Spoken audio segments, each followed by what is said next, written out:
الرحیم الصلاۃ والسلام علیکہ یا سیدی یا رسول اللہ وعلی آلہ و صحابہ یا سیدی یا حبیب اللہ۔ آج میں جو موضوع آپ کی خدمت میں لے کے حاضر ہوا ہوں وہ بہت زیادہ اہم ہے، اور شب برات کی کیونکہ آمد ہے تو اس حوالے سے بہت زیادہ یہ اچھا موضوع ہے۔ سب سے پہلے کہ شب برات کی آمد ہے تو اس حوالے سے ایک آپ کو مجرب نسخہ بتاتا جاؤں کہ جس سے انسان پورا سال جادو سے محفوظ رہتا ہے، تو مفتی احمد یار خان نعیمی رحمۃ اللہ تعالیٰ علیہ نے اپنی کتاب اسلامی زندگی میں اس وظیفے کو نقل فرمایا ہے، اور انہوں نے فرمایا کہ جو شخص شب برات کے شروع ہونے سے پہلے بیری کے 7 پتوں کو پانی میں ڈال کر اس کو بوائل کر کے اس کو ابال کر اس سے نہائے گا تو وہ سارا سال جادو سے محفوظ رہے گا۔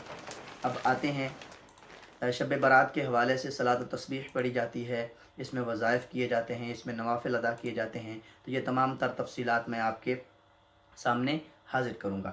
سب سے پہلی بات یہ ہے کہ صلاۃ و تسبیح کے حوالے سے کافی سارے لوگوں کے ذہنوں میں یہ خیال ہوتا ہے کہ صلاۃ و تسبیح کی جماعت جو ہے یہ کروانا درست ہے یا نہیں ہے، تو اس حوالے سے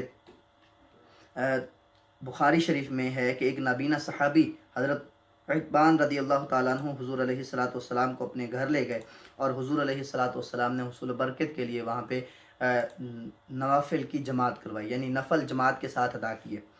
تو یہ حدیث مبارکہ سے نبی کریم صلی اللہ علیہ وآلہ وسلم سے ثابت ہو رہا ہے نفل کی جماعت کروانا۔ تلقین فرمائی اور فرمایا کہ اگر ہو سکے تو روزانہ، اگر روزانہ نہیں تو ہفتے میں 1 مرتبہ، اور اگر ہفتے میں 1 مرتبہ نہیں تو مہینے میں 1 مرتبہ، اور اگر مہینے میں 1 مرتبہ نہیں تو سال میں 1 مرتبہ صلاۃ و تسبیح پڑھی کرو۔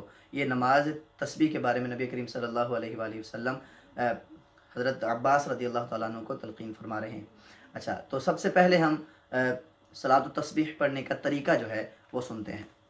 صلاۃ و تسبیح آپ نے نیت کرنی ہے 4 رکعت نوافل کی، اور تکبیر تحریمہ کہہ کر آپ نے ثنا پڑھنی ہے۔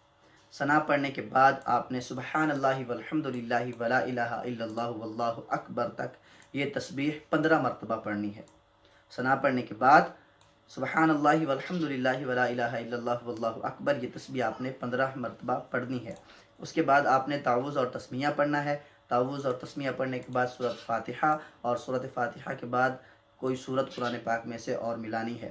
جب آپ کوئی اور سورت ملا لیں گے، یعنی قرات سے فارغ ہو جائیں گے، تو رکوع میں جانے سے پہلے یہی تسبیح سبحان اللہ والحمد للہ ولا الہ الا اللہ واللہ اکبر رکوع میں جانے سے پہلے آپ نے پڑھنی ہے۔ پھر جب یہ تسبیح پڑھ لیں گے تو رکوع میں جائیں گے۔ رکوع میں جا کر سبحان ربی العظیم سبحان ربی العظیم سبحان ربی العظیم 3 مرتبہ پڑھ کر اس کے بعد یہ تسبیح 10 مرتبہ دوبارہ پھر پڑھیں گے۔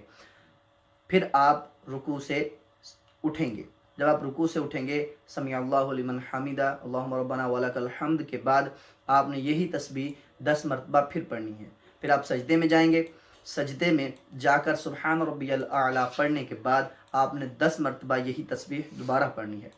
اچھا، یہ تسبیح دوبارہ پڑھنے کے بعد جب آپ سجدے سے اٹھیں گے تو پہلے سجدے سے اٹھنے کے بعد آپ دوسرے سجدے کے درمیان بیٹھ کر یہی تسبیح 10 مرتبہ پڑھیں گے۔ پھر دوسرے سجدے میں جب آپ جائیں گے تو سبحان ربی الاعلیٰ یہ تسبیح 3 مرتبہ پڑھنے کے بعد سبحان اللہ والحمد للہ ولا الہ الا اللہ واللہ اکبر یہ آپ نے 10 مرتبہ پھر پڑھنی ہے۔ اس طرح آپ کی ایک رکعت میں 75 دفعہ یہ 75 مرتبہ یہ مکمل ہو جائے گی، اور 75 مرتبہ جب آپ 4 رکعتوں میں پڑھیں گے تو اس کی تعداد 300 ہو جائے گی۔ تو یہ طریقہ ہے کہ آپ نے صلاۃ و تسبیح پڑھنی ہے کس طرح سے۔ پھر آپ کو عرض کرنے لگا ہوں وہ نوافل کہ جن کی وجہ سے انسان بہت ساری برکتیں حاصل کر سکتا ہے اور بہت سارے فوائد حاصل کر سکتا ہے، وہ کون سے ہیں میں وہ بھی آپ کی خدمت میں عرض کر دیتا ہوں کہ وہ نوافل ہیں شب برات کی رات مغرب کے بعد جو شخص یہ 6 نوافل پڑھے گا تو اس کے لیے بہت ساری برکتیں اور رکھی گئی ہیں۔ یہ معمولات جو ہے نا اولیاء کرام کے یہ معمولات تھے، اور اولیاء کرام جو ہیں یہ کیا کرتے تھے۔ اچھا، اب یہ نوافل پڑھنے کیسے ہیں، ان کے پڑھنے کا طریقہ کیا ہے۔ آپ نے مغرب کی مکمل نماز پڑھنے کے بعد آپ نے 2 رکعت نماز نفل کی نیت سے نفل شروع کرنے ہیں۔ اس میں آپ جس طرح ہم نفل پڑھتے ہیں اسی طرح پڑھیں گے، اس میں مخصوص طریقہ نہیں ہے۔ آپ ایک مرتبہ اخلاص صورت پڑھنی چاہیں وہ پڑھ لیں، 2 مرتبہ پڑھنی چاہیں تو پڑھ لیں، 3 مرتبہ پڑھنی چاہیں تو پڑھ لیں۔ اچھا، 2 رکعت نماز نفل جب آپ نیت کریں گے تو ساتھ آپ نے یہ نیت ضرور کرنی ہے کہ یا اللہ ان 2 رکعت نماز نفل کے برکت سے مجھے عمر درازی بالخیر عطا فرما۔ جب آپ یہ 2 رکعت نماز نفل ادا کر لیں گے تو 21 بار سورۃ اخلاص نفل پڑھنے کے بعد 21 مرتبہ سورۃ اخلاص پڑھنی ہے، اور پھر آپ نے دوسرے نوافل کے لیے کھڑا ہونا ہے اور دوسرے 2 نفل کی آپ نے نیت کرنی ہے۔ جب آپ دوسرے 2 نوافل کی نیت کریں گے تو اس میں آپ یہ بھی ساتھ ارادہ رکھیں گے، نیت کریں گے کہ ان 2 رکعتوں کی برکت سے بلاؤں سے میری حفاظت فرما۔ اللہ رب العزت کی بارگاہ میں عرض کریں گے، اے رب العزت میں جو یہ 2 نوافل ادا کر رہا ہوں ان کی برکت سے مجھے بلاؤں سے حفاظت عطا فرمانا۔ ٹھیک ہے، یہ 2 جب آپ 2 رکعت نماز نفل ادا کر لیں گے تو اس کے بعد آپ نے 21 مرتبہ پھر سورۃ اخلاص اور سورہ یاسین کی تلاوت کرنی ہے۔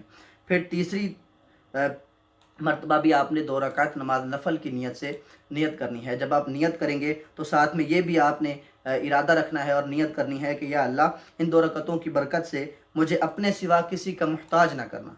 جب آپ یہ 3 رکعت یعنی 6 رکعت نماز نفل ادا کر لیں گے 2 کر کے، اس کے بعد سورۃ اخلاص اور سورہ یاسین کی تلاوت کر لیں گے اور اس کے بعد اللہ رب العزت کی بارگاہ میں دعا مانگیں گے تو انشاءاللہ عز و جل جو آپ نیتیں کریں گے ان نیتوں کی برکت سے اور ان 2 رکعت نماز نفل کی برکت سے آپ سالہ سال بلاؤں سے بھی محفوظ رہیں گے، کسی کے محتاج بھی نہیں ہوں گے، اور اللہ رب العزت آپ کو دراز عمر بالخیر بھی عطا فرمائے گا۔ وما توفیق الا باللہ۔